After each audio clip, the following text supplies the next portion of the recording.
This is the Blueprint Podcast, bringing you the latest in cyber defense and security operations from top blue team leaders.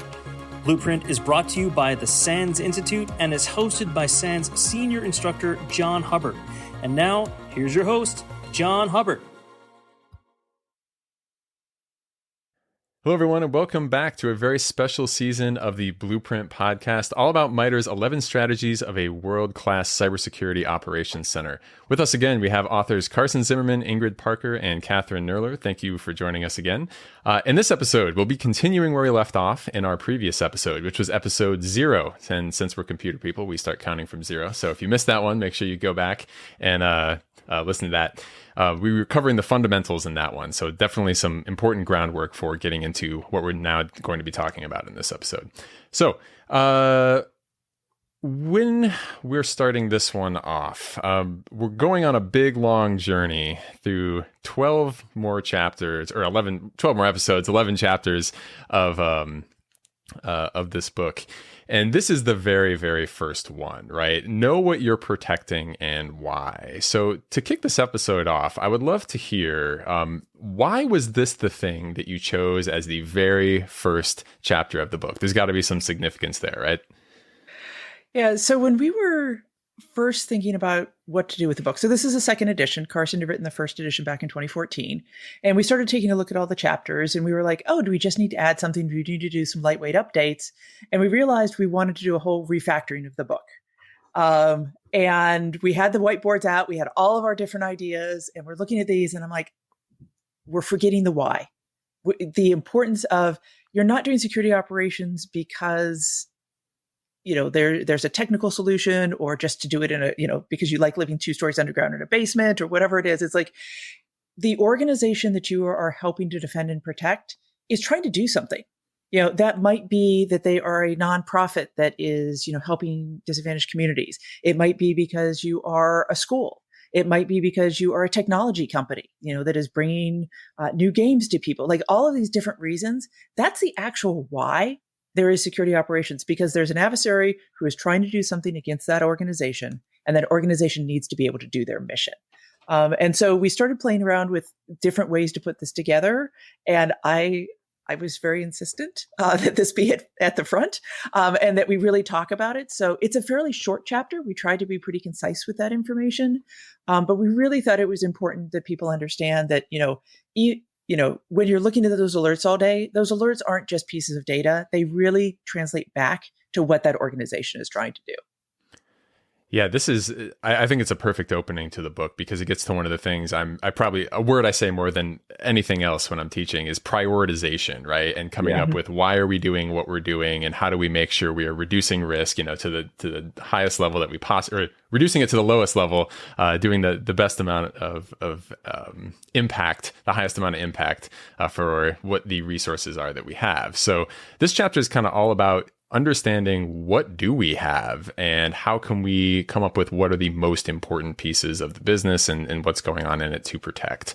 So situational awareness, right, is kind of the theme of this chapter. Can we start by kind of giving a brief definition of what is situational awareness to you and where does that fit in with the mission of the SOC? I'll start.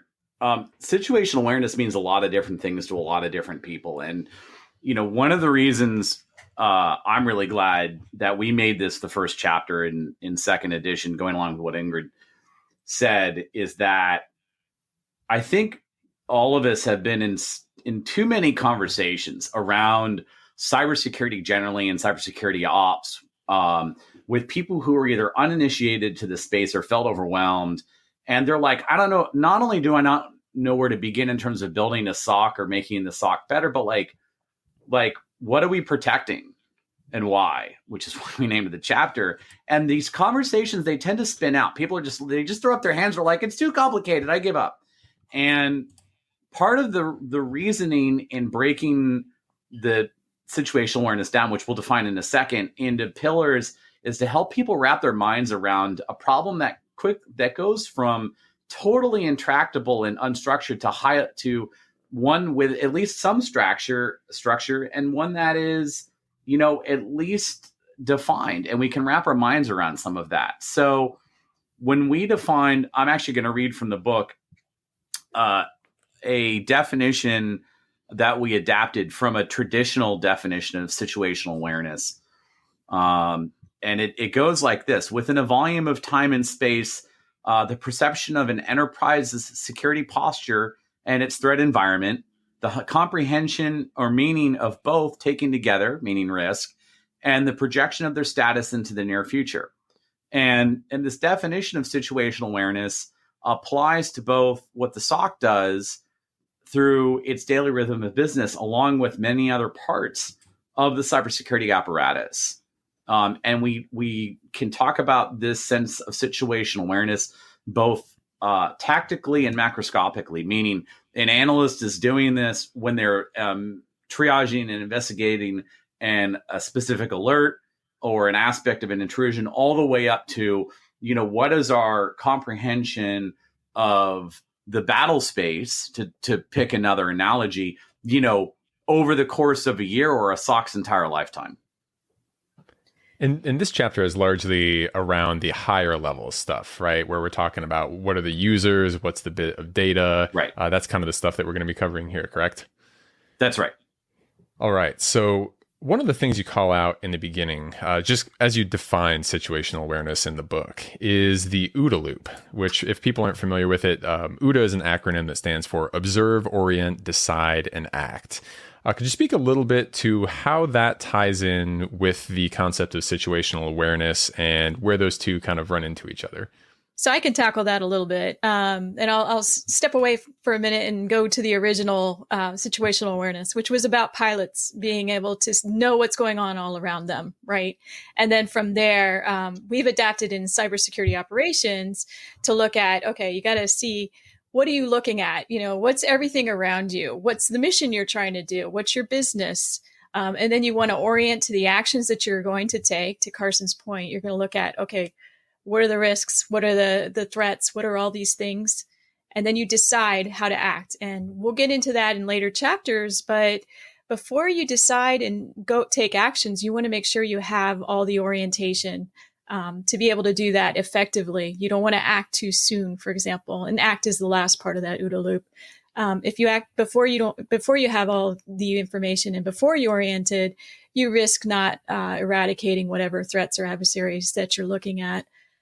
So this came from the Air Force, and we've been using it for many, many years. And yeah, I guess that's my point there. I think there's a lot of really good parallels in the OODA loop and like where it originally came from and working in a SOC. If I can kind of go on a little micro rant of my own, not rant, but explanation of my own, and the way that I phrase this in my mind ties right in with this as well, right? In a SOC, you have to be able to observe what's happening in the environment, right? If you can't see it, there's no way you're going to stop it from happening. Your people have to be trained into interpreting that data that has been now observable and logged at some point. They have to know what to do, and that next decide, like, do I block it? Do I do something else? Who do I talk to? What do I do next? Playbooks, all that kind of stuff. And acting, the being able to actually do those things. I see people are like, I know what I want to do, but I'm not allowed to do that. It takes 3 days to get the approval to do that. And in my mind, the OODA loop in ops tempo, right? It comes back to that. If your OODA loop is not going faster than the attackers, you will not be able to succeed, right? So the whole thing just ties back to, if the SOC cannot react at the same speed as the attacker can react, or faster, right? Then there's just going to be an impossibility of getting ahead of them. So I think this is a great way to kind of frame the importance of situational awareness. And it's one of the models that I love talking about as well. So hopefully that aligns with what you were already thinking about it. It does. And I remembered my other point. So my other point was this, and it's a mini rant too. A lot of years, I worked in security operations where we were literally in dark rooms. I mean, literally. And it's really an analogy to where we were. We were in the dark. It's like, well, what are the missions and where are they? And, so the OODA loop and situational awareness, I think one of the key points of all of that is knowing what mission and business and where they are and what you need to worry about. I'll pile on. When people first approach this space, they probably have some of the things they've seen in the movies. And right, we all have our favorite hilariously awful hacker movie. I could rattle off many, I won't. Of people, shooting cyber bullets in cyberspace in near real time. And that is so hilariously incorrect so much of the time. One of the things I recommended folks approaching the space new is that they often jump to, speed of response, and I try and back them up. And that's, by the way, one of the reasons why I'm glad we have this chapter is I try to back them up to the both completeness and correctness of understanding all the things. And it's not just the adversary. There's a lot of things here that frankly are pretty mundane and tedious. It's, and I'm, not getting into it too far yet. And that is, like, for instance, just understanding all the assets in your enterprise. Like, people struggle with this a lot. Yeah, there's a lot of things, stuff that's on like the CIS top, the list and all that kind of stuff, where it's like very basic sounding things, right? Like know what's in your environment. We're going to talk asset inventory later on in this episode, but things like that, where it's just like eating your vegetables, right? If you don't get the basics right, and you get distracted by the flashy, threat hunting or whatever, right? You can be completely failing on kind of the core of your mission, while feeling like, oh, I'm doing all this advanced work and everything else is kind of truly falling apart, right? So some of this stuff, I think, in my mind, is absolutely like the foundational bricks at the bottom of building a SOC, where if they're not there, like, you might feel like it's going well, and you're going to get a harsh surprise at some point in the future. So all very, very important stuff to get into. The section that kind of follows the OODA loop piece in the book is titled SOC Operating Context, right? And we broke this down into the 5 pillars of situational awareness. So to kick off the conversation around that, I'd love to hear why you picked and what you picked for these 5 pillars, and why those are the 5 that are the most important. Yeah, so if you're looking in the book, figure 5 is kind of what we're addressing right now. And there's a lot of mental models in cybersecurity, a lot of great ways that you can think about this very abstract concept and try and make it a little bit more concrete. And so we actually looked around to try and find one that matched what we were thinking, and didn't see one that quite was addressing what we were trying to address.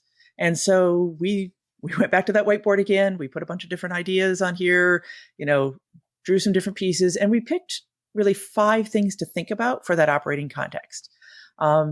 And so at the core of that is really that mission. And that's going to be what you're trying to prioritize. And really everything feeds into that. And then from there, we built out to say, okay, you have things like your regulations, your policies, you must do X. And especially, many of us have worked on the government side. There's a lot of those that come into play. But certainly if you're a regulated industry, that you're going to have things that you're trying to follow. And so you have to have that. You have to say, this is my auditing, these are my logs, this is how long I have to do retention. All of those things are going to come into play. We also then went into what people think about when they think more of understanding your environment, which is that data and technology. And we actually put data first, because even now, when I think a lot more people understand that data's, what you're looking at, people still think of it from a system perspective.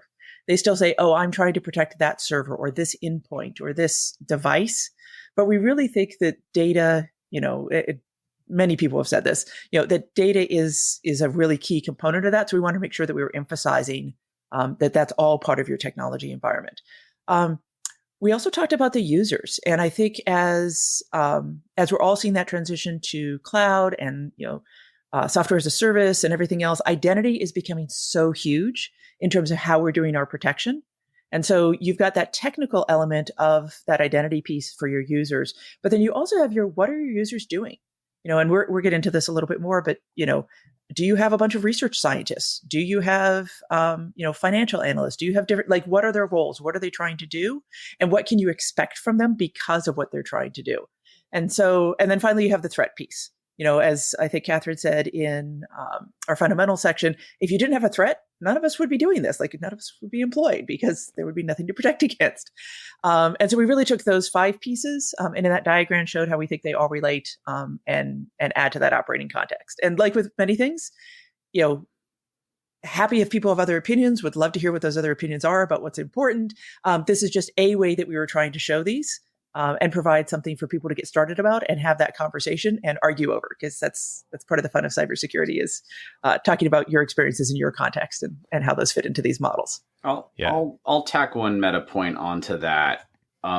If someone's approaching this area new, and I've experienced this several times, they often feel like, oh, I can't start to do security operations till I understand those 5 things. I would actually turn that around and say one of the SOC's most important jobs is to iteratively improve all 5 of these pillars, right? That's actually one of the things that makes, working in a security operations center kind of cool, is evolving that situational awareness, not just as the enterprise and threats change, though that is true, but also just deepening their understanding of the landscape themselves. So my advice to folks is don't feel like this is a prerequisite, rather feel like it's a journey. And I'll say this probably 10 times at least over this series. And that is don't ever feel like you're aiming to be done. You're never done. Done is you have your processes in place to constantly improve. And you can see that in every aspect of operations. This is one of them. Yeah. And I actually wanted to highlight a point as well. I think we don't go into a lot of detail in further chapters about the compliance and legal and regulatory environments and the importance of that. But here's what I've learned. It's not a favorite topic of a lot of technical and security operations, but understanding some of those things, like what are the regulations that have to happen? If you're subject to audits and that kind of thing, you can use those to help with things like budget and resourcing and prioritization to be able to do things that maybe you wouldn't be able to do otherwise. So if you can tie what you need to do in security operations technically and the tools that you need to compliance and regulatory, that's a strong thing to do. Yeah, so that frames this discussion perfectly. There's a bunch of nuggets of kind of wisdom there that I love. First, just turning this into a mental model, right? I think, as you said, cybersecurity has a lot of mental models, but they are incredibly useful, especially for people who are new. Saying, this is a tough problem, but it kind of looks like this. There's these 5 components to it. There's these 3 things. There's these many steps in the kill chain, right? Whatever direction you want to go with it. It helps people understand and just, put a face to the problem in a way that makes it more tractable, as Carson was saying earlier. The other thing being just iteratively improving and done being, having a process in place to keep going because you're never done. I think that's a great way of doing it. And then calling out, of course, that your legal and regulatory requirements are one of the best levers you can pull to make those improvements happen and justify why you need that extra resource. With all that in mind, getting to the very first item on your list of pillars, so the business and the mission pillar. Ingrid, I know you had some thoughts about this and that you wanted to make sure were expressed here. How does understanding the SOC mission and tying that into the greater mission of the business, why is that something you think is so important for everyone to understand? Yeah. So a lot of this comes back to how an analyst has to work. And so if you're getting a piece of information to your SOC and saying, okay, I need to take some action on this. So you're getting, an event, an alert, an external piece of information, you have to make decisions. And those decisions are sometimes really hard to make because you don't understand the context.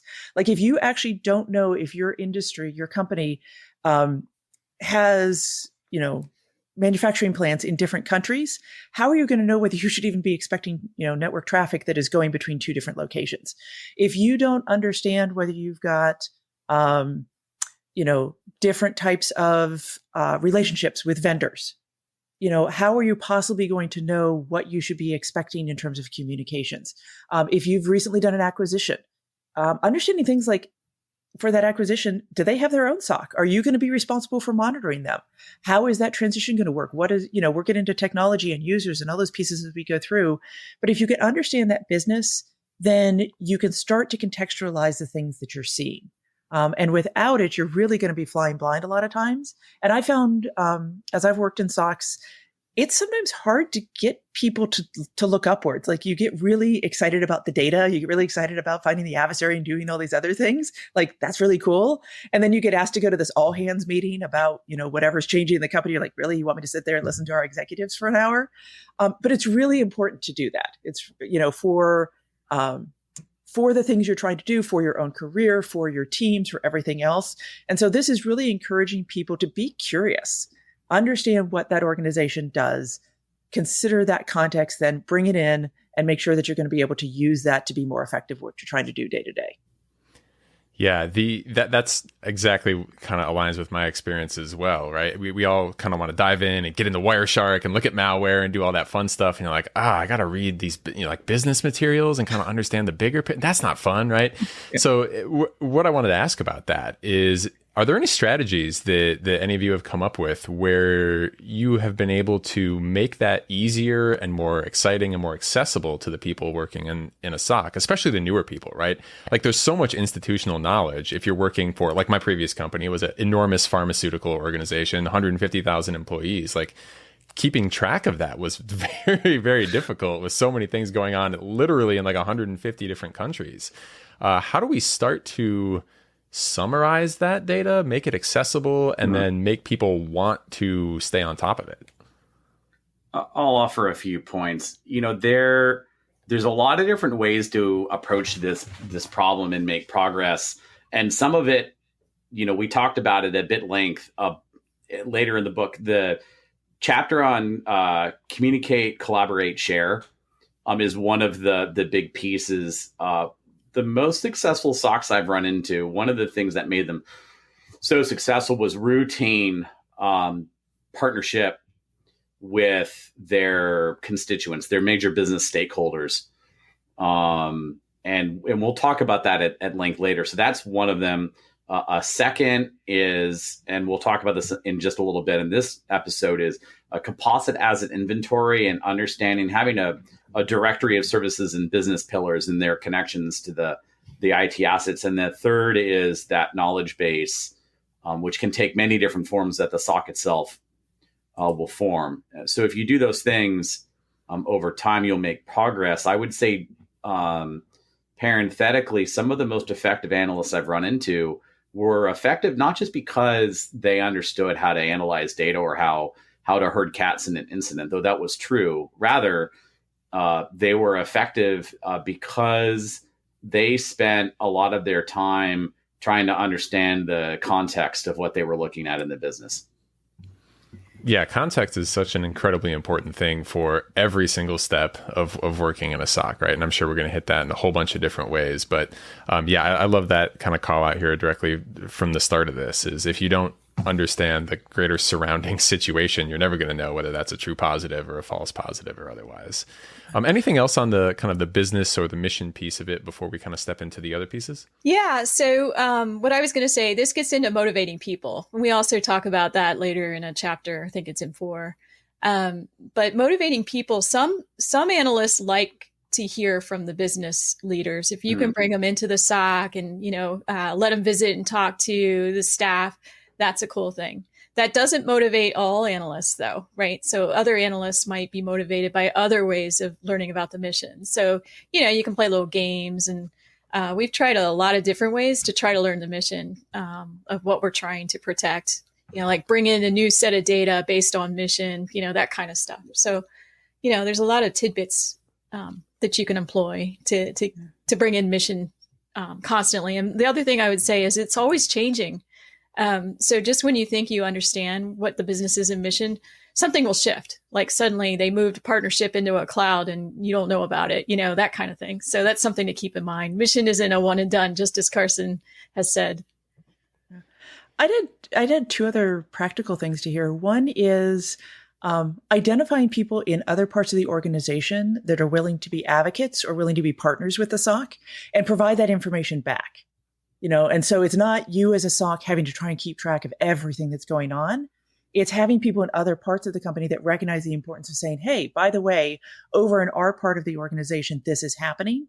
And so they're doing that synthesis. They're evaluating everything going on. And then, it's that funnel again. They're saying, oh, here's the 3 things we think you need to know.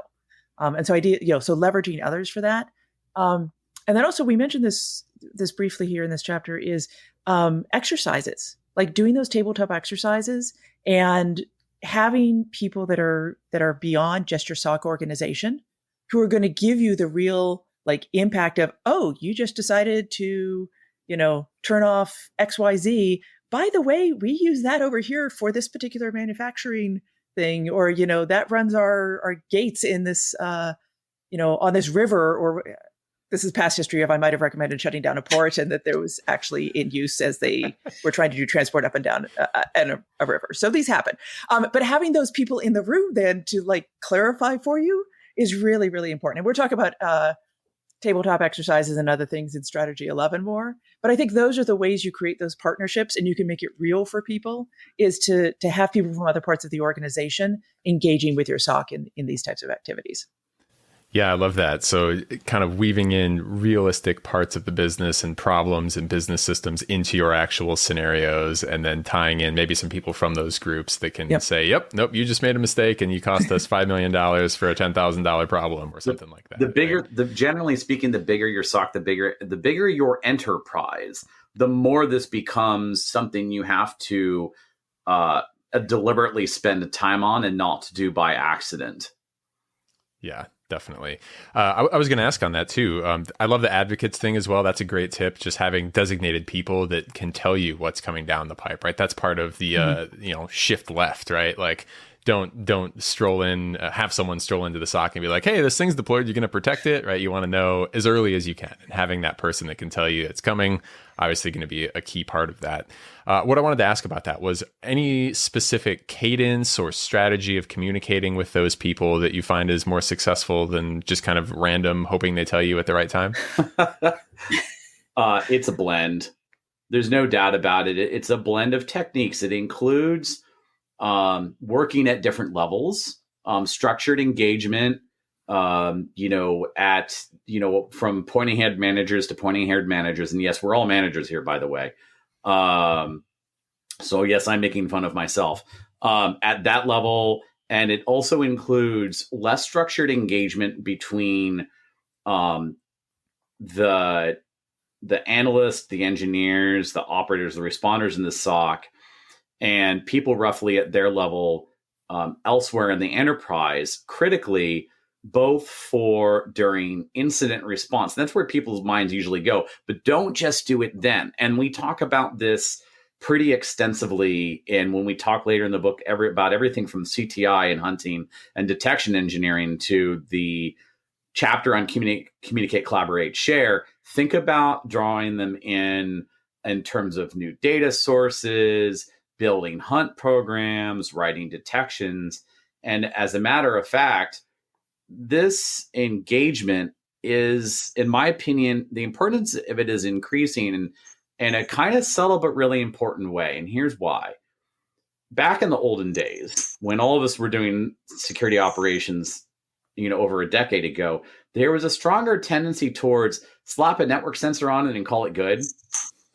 And we can't do that as much anymore, in particular when there's no real bona fide network or even bona fide host to monitor. And what's that forcing us all to do is to ingest and reason over telemetry at the application and service layer, which forces us in turn to have that context for stuff at that layer of abstraction. And I think we're going to continue to see this trend in that direction. Yeah. Absolutely. I agree with all that. Things have changed significantly in a short period of time, especially with everything moving to the cloud and kind of the changing of who controls what and all that sort of stuff. So with that in mind, right, let's move on to our next kind of piece of the pillars of situational awareness here, the legal and regulatory environment piece. So the next piece of this is the legal and regulatory environment category. We kind of mentioned, obviously, why this is important, right? You don't want to be breaking the law in terms of what you collect and everything else. But where else can we go with this? And how does this drive what a SOC does day to day and what the analysts and really everyone working on the SOC needs to be thinking about as they go through their workday? Yeah, I think where I jump to when I first start thinking about this is is honestly data collection and retention. That is the one that the SOC often faces when they think about these pieces. So, what can they collect? How can they collect it? Who has access to see it? How long do you have to keep it? Do you need backups? How are you doing auditing? All those types of things. So that's a very kind of tactical piece to this. I think there's also then on the other side, from an incident perspective, excuse me, what are your reporting requirements? How often, how frequently do you have to report? Who do you have to report? What has to be contained in there? And so all of those are going to come into play in different ways. And certainly, depending on your, your industry, there's going to be different requirements for those. Is there a way? Oh, go ahead. I was just going to tack on. That's a big trend right now. Talk to any attorney working in the cybersecurity space, and they're going to probably fill you with everything you didn't want to know about the regulatory landscape that's moving really fast right now in terms of timelines for breach notifications. So I think this is a big one. 10 to 15 years ago, I spent a lot of time worrying about data retention, and now I spend a lot of time worried about making sure that we've postured for breach notification. And again, this goes back to the lines around the business, is that you have to be conscientious. Not only do those regulations exist, but they only probably pertain to certain parts of your business. Yeah, and just to add, another up and coming for the United States is privacy. So the privacy of users, of data, and all this stuff that we're collecting and retaining are also going to have encryption requirements on how you store things. So privacy is already pretty big in Europe, and I think it's on our way to something the SOCs really have to think about as they're designing their storage and retention of data and regulation too. So kind of a off-the-wall question here that isn't quite part of the book, but do you think, given all this regulation that's coming our way on who can store what, and privacy regulations kind of colliding with our desire to monitor the network, do you think we're going to be going into a environment in the future where it's harder to get the data for legal reasons than it is right now? Oh, we're already there. And I think that this is it's a tough thing, right? This whole area in terms of both, we all want privacy, right? Everyone, I've never met someone who says I don't want privacy, right? And there's a tension between that, because everyone wants, especially when people go to the cloud, they also want to offload some aspect of the security mission. We can talk about this at length. In fact, cloud was one of the top topics that precipitated the second edition. And those things can feel like they're at odds sometime. And it's difficult for me to predict where we're going to be even in 10 years on this topic. Yeah, it's going to be an interesting one. It is. But there's a lot of rules around, breaches when it comes to like social security numbers and personally identifiable information, that kind of stuff already. And so the SOC plays a role in that, no matter pretty much what industry you're in. Yeah. And this has been going on for a long time. I mean, for those who are used to network traffic, we've certainly seen the transition from, network traffic can be a primary point of investigation because you can see everything unencrypted and you can see what's happening, to now we've moved on to additional data sources because a lot of that traffic is encrypted and you can't see what's happening. And I think that's going to happen more and more with the databases, the other pieces. And so we're going to have to continue to be really creative about what it is we're doing with the data that we can have access to. And as we start thinking about user and entity behavior analytics and other types of anomaly detection, I think that's going to become more and more important, because you're going to have less of the specific, I can look at one thing and I now know whether it's good or bad, and more of having to look at a set of data and put that data together in order to infer what is probably happening, which is why context and all of this is so important, because you need to know whether you're expecting that or not. Yeah, definitely. And I think that probably leads us perfectly into our next kind of pillar you had here, which is understanding the technical environment, which is, your critical systems, your data, your inventory, and all of those things. So starting off, I guess, let's start with the inventory piece. Carson, I know you have some strong feelings on building asset inventory and kind of the difficulties and challenges around that.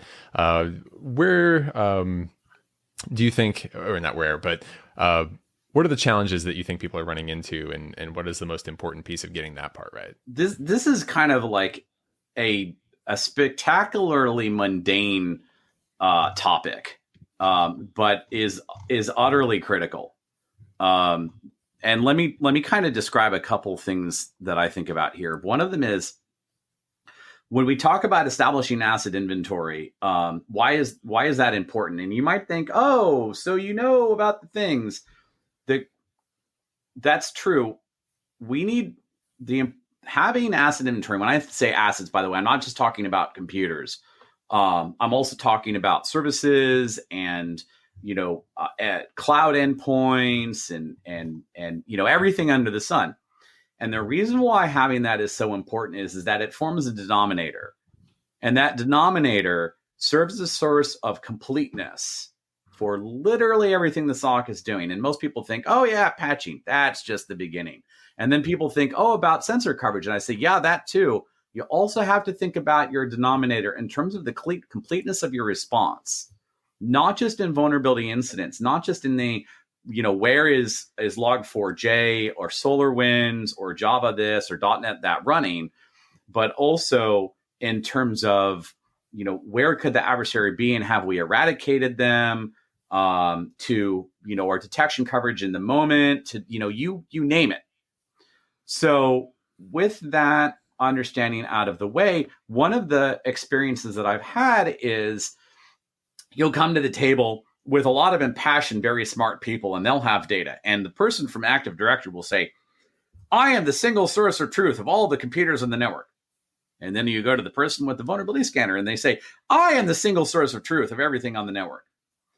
And then you'll go to the person in IT asset management and say, I am the single source of truth of everything on the network. And you can imagine this going on for a while. And by the way, there's no border around the network anymore because, it's 2023. And so the answer is they're all simultaneously right and wrong. And what the enterprise has to do is draw all these sources of signal, all these sources of inventory into a system, a composite inventory, where they reason over that in terms of their different priority, their different start and stop signals, and taking into account things like ephemeral, meaning non-persistent assets like, containers and, laptops that come on and on offline and all that fun stuff. And then you're probably thinking, what in the world does this have to do with the SOC? Well, guess what? The SOC is in the data business, and oftentimes they know about the sources of this signal better than anyone else does. So one of the things that I see highly effective SOCs doing is translating their knowledge of that signal to the people who own this composite inventory, and B, leveraging that composite inventory in literally everything they do. Why is that important? It's not just a matter of incident response or detection coverage or sensor coverage or anything like that. That forms the basis of their shared situational awareness with literally every stakeholder they interact with at a technical level, the rest of the cybersecurity apparatus, and for that matter, any other major stakeholders in IT, OT, cloud, pick your favorite buzzword. Thanks for coming to my TED Talk. And we're done with this episode. No, just kidding. Yeah, absolutely. Right. A very, very crucial topic to be really on top of and understand how it touches everything that you're going to be doing in terms of prioritizing alerts to incident response and everything in between. When you're coming up with this list of assets, obviously you got to pick out what are the most critical systems and connect them to the bigger kind of business systems that they feed and what's going on there. How does one approach that kind of a problem to understand, like, okay, these are all of our servers, but these are the really, really important ones, and then store that information so the SOC can use it? I'll mention one comment and then I'll yield to my esteemed co-authors. people often get wrapped around the axle about assigning criticality and risk on a per server basis. And yeah, sure, you can do that. And I encourage it. But what is equally, perhaps more meaningful, is backing up and zooming out and assigning business function to that, because then you can have a much richer conversation about what's what and what's why and why is why, right? So being able to associate assets, and for that matter, users and other digital stuff like your data estate, to business functions allows people to have much more meaningful and nuanced conversation about every aspect of, from what detections are we writing to what do we monitor first. Any other kind of thoughts on? So another thing that I've done in the past is kind of collect where I think the important information is. And it's usually based on a conversation that's offhand. Like, oh my gosh, can you believe all the intellectual property for this one little thing is sitting over here? It's like, okay, let me note that so that I know where that asset is and what it's doing, to Carson's point, what kind of business or mission it's doing, right? So that's super important, is prioritizing. So in my mind, if I see something come across that's data or traffic to a particular resource that's important to me, I'll zero in on that. That doesn't always work, but that's just kind of a rule of thumb. Yeah. Go ahead. I was going to say, and I think there's a situation where you can start from some tactical things. So you could start by saying, hey, what do I actually have, in my Active Directory? What do I know from DHCP? What do I know from, my device management systems, those types of things. And ideally, that is something that's going to be a little bit more live, a little bit easier to automate, have some updates to it, those types of things. And then you build knowledge on top of that to say, oh, we've learned about X and it relates to this. And so you try and tie those together. And Carson hit on this, and it's at the end of the strategy as well, and don't try and do it all at once. Find something that you can get repeatedly. You can partner with that organization. They will send you that data, and then build on top of it and do that over time. Do not, from day one of building a SOC, think you have to have all of this in place right to begin with. I'll mention one more thing to solidify Ingrid's point. Some of the best cybersecurity apparatuses I've run into, some of the best SOCs, right, and all their cybersecurity stakeholders, spend roughly as many dev and engineering resources on their composite asset inventory as they do their SIEM. And every people I talked to about this, they looked at me completely stunned, because SIEM and all this data analytics stuff, it gets all the fan for all the ML and AI and pick your favorite buzzword. And because the problem of reconciling both moving asset data and a confluence of different asset signal is business specific and complex, is why, in my opinion, it necessitates, a substantial amount of resourcing. Yeah, it's not an easy thing to do, and I don't have any data to support this, but it feels like it's an exponential problem, right? Like you got 100 computers, that's one level of difficulty, but then you get to 1,000, 10,000, 100,000. Like the different combinations of interactions between those things is just I forget what they call that, but it grows in a geometric kind of a way, right? Where everything can talk to everything else, and the problem and the potential interactions there just become very, very difficult to track. And I think that leads us into our next kind of pillar here. Understand users, user behaviors, and service interactions, right? So we just kind of talked about like what are the systems that are important, but it's not just the system, because the question isn't just, is the system hacked or is it not? It's who are the people that can log into that systems? What are the other services that can log into that systems, or the functional accounts, or whatever you want to call them, right? There's a whole bunch of different ways that something might be threatened on a user or as a behavior of someone using that system in a way that is bad, even though they're technically allowed to use it, maybe an insider threat scenario. How do we get a hold of and even start to understand, like, all right, these are the people that should be doing these things on those services and servers? So let me jump in, because I have a bridging topic that may get tomatoes thrown at me. I'm not sure here. I'm going to bring up zero trust architectures. So I'll just duck there. So the reason I bring this up is because there are some organizations out there that have decided they're going to move toward this wonderful buzzword of zero trust. And really, when they're doing that, they're not including the security operations, which is a key component of doing zero trust architectures and all of that other stuff. But what I've seen so far is that the SOC hasn't been included in those very primary early discussions on doing zero trust, especially in large environments.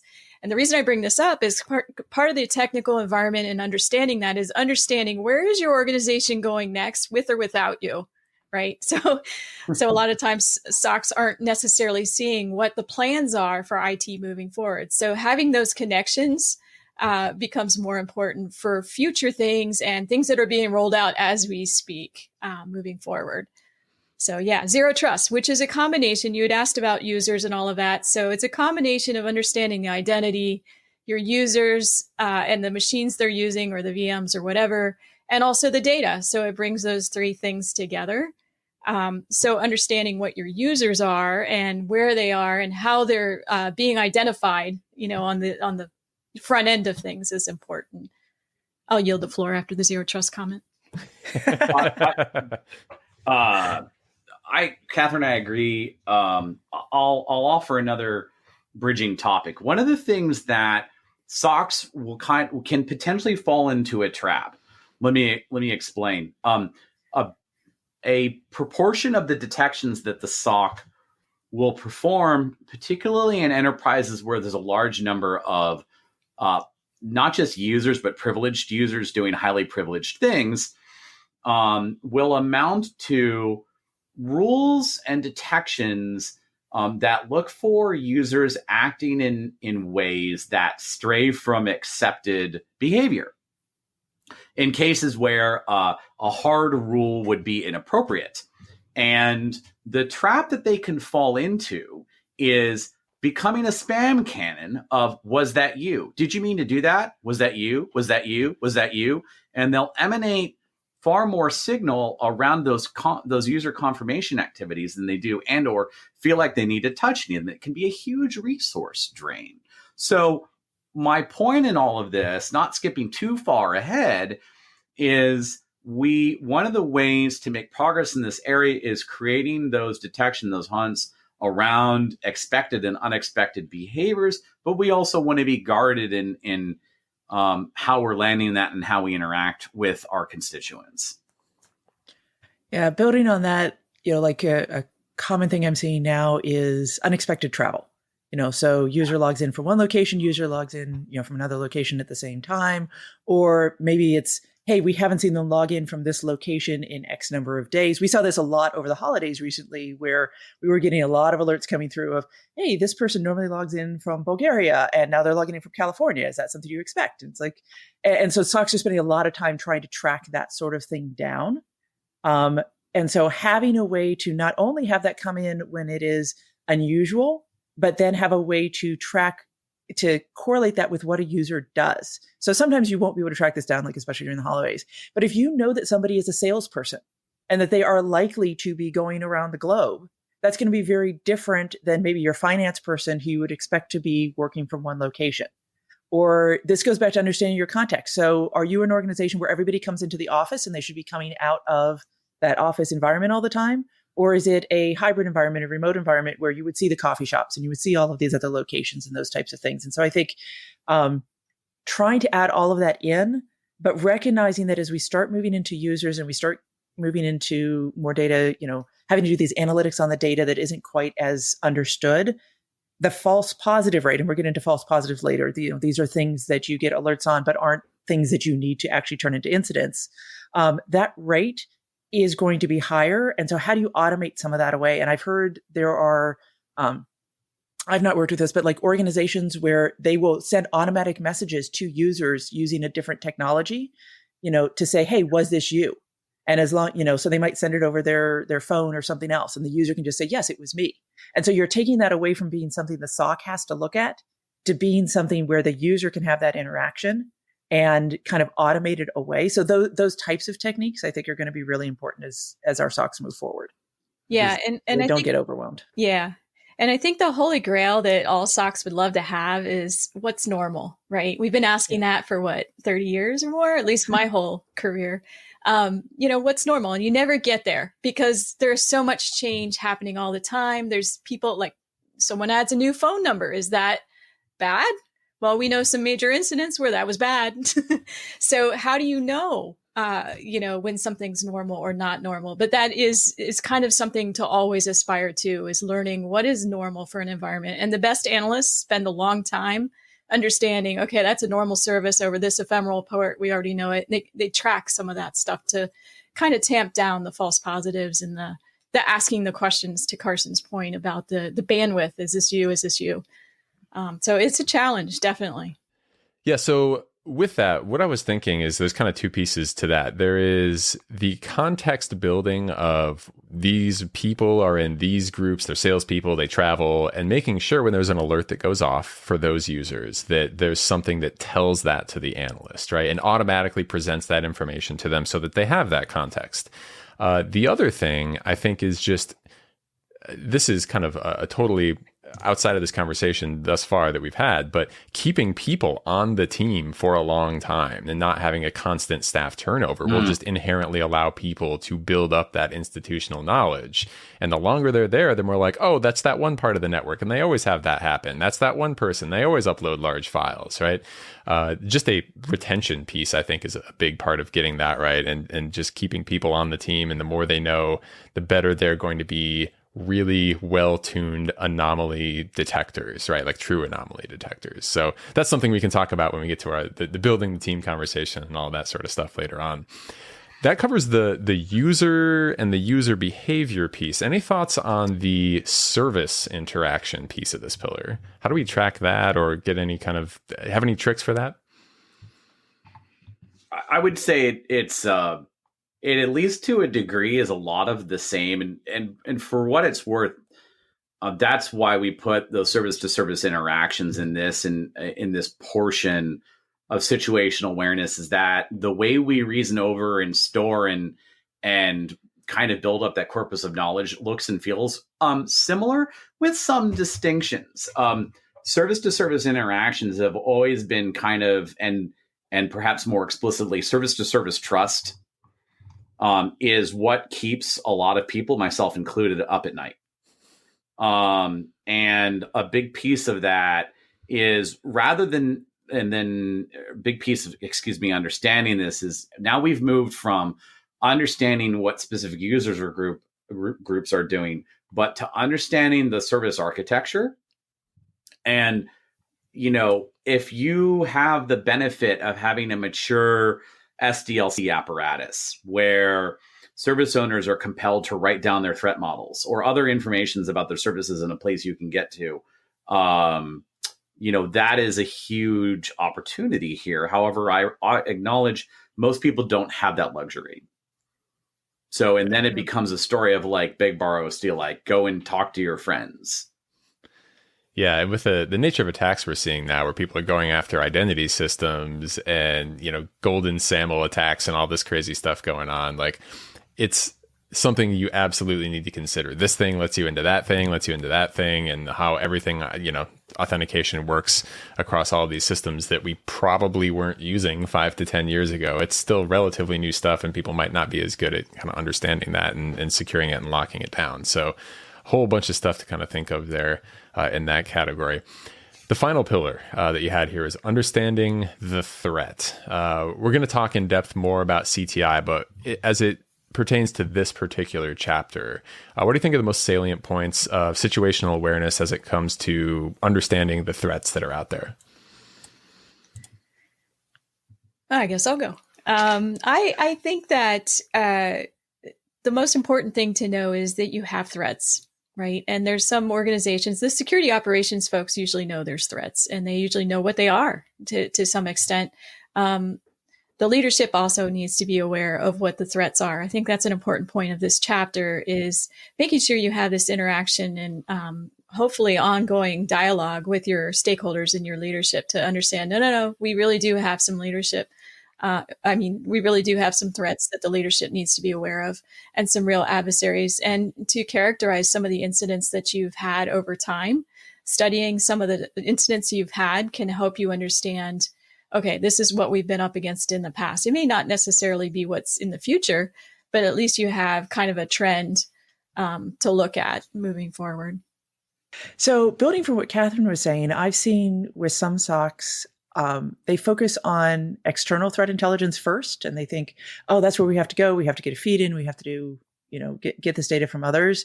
And I really want to emphasize the point she was bringing up of look to your own organization to start with.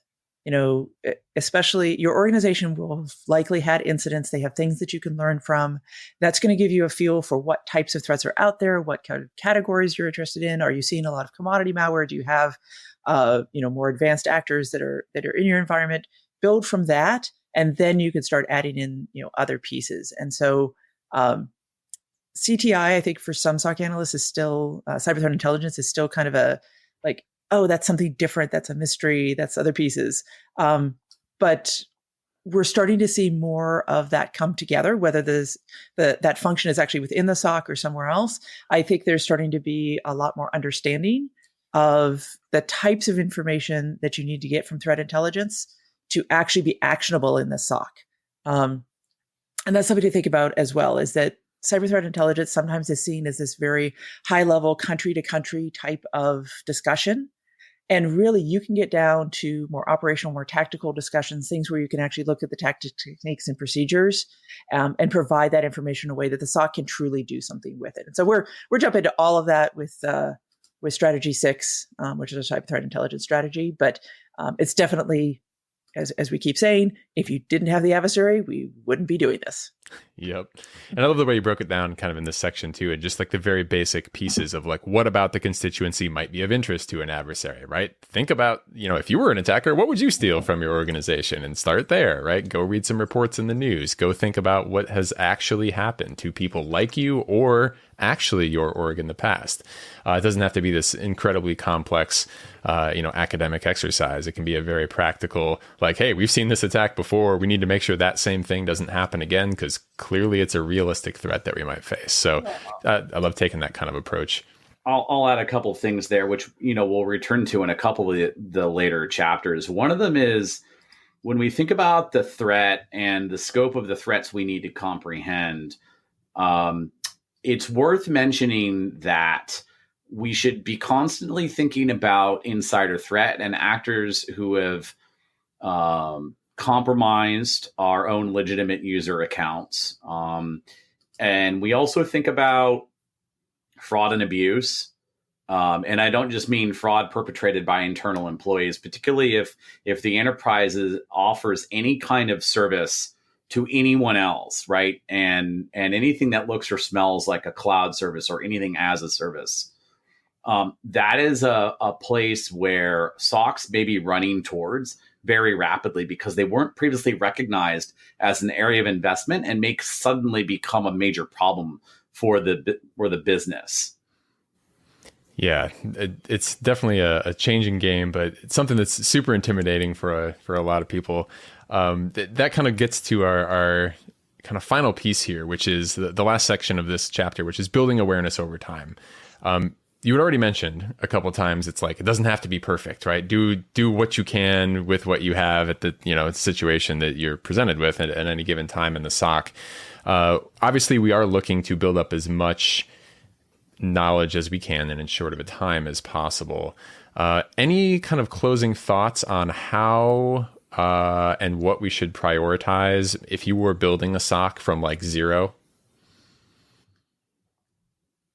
I can offer one example. It's about building momentum and about building rhythm. One of the best ways that I can see a SOC that feels overwhelmed make progress in this area is expend a measured amount of resources on getting good at a service or set of services or set of users that the SOC has reason to be concerned about. And that concern might be based on past incidents, CTI, hunts, wild speculation, hopefully not wild speculation. And the reason why I make that remark is it reinforces a bunch of stuff. It reinforces for the analysts that they can do it. And it reinforces for their partners, their constituents, that they can do it. And it shows the kind of material outcomes and hopefully dollar or euro or whatever your local currency is figures that then says, oh, we're spending this money on the SOC with an outcome, and it doesn't just look like a money sink. Yeah, I love that. Getting those like established wins, giving people that confidence as they start to build up, I think is really, really important as well. Any other thoughts on the kind of building awareness over time that we haven't covered so far? Or anything from this chapter? Yeah, I just want to reemphasize the automate where you can, create those connections to things where you are not having to manually go in and update a spreadsheet.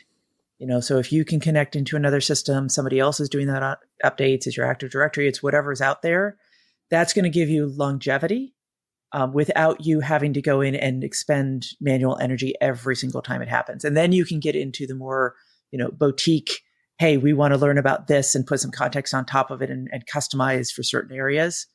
But anytime you can create a connection that you don't have to go in and manually update, that's going to be so much easier to work with. Hallelujah. Yeah. And prioritize what your assets are that you're looking at. You can't look at everything. So really back to that composite inventory, super important to have that, and super important to choose where are your business jewels kept in your environment. Yeah, absolutely. I think that might be perfect place to end it, right? Know what you have, protecting, what you know, or knowing what you're protecting and why, right? Ultimately, bring it right back around to the title of the chapter there. So, anything to close up here? Any final thoughts on, as a result of what's in this chapter, what people should say, like, hey, do I have this? Do I have that? Any kind of takeaways before we wrap it up? Iterative improvement. It's the name of the game for everything the SOC does. Yeah. Perfect. Love it. All right. Thanks again so much, everyone, for joining me. Really appreciate it. For the listeners, again, make sure you're subscribed to the podcast on your favorite podcast aggregator. Blueprint is everywhere. And we are now on YouTube on the SANS Cyber Defense channel. We will have the links to both of those in the show notes as well, if you're interested in looking for, or the description for the video if you're on YouTube. So in our next episode, what we're going to be covering is Chapter 2, which is another exciting one. Give the SOC the authority to do its job, right? Another crucial one. Any SOC that isn't empowered to do what it needs to do is not going to be effective. So this is one you're not going to want to miss. Thanks again for listening, everyone, and we'll catch you on the next episode of Blueprint.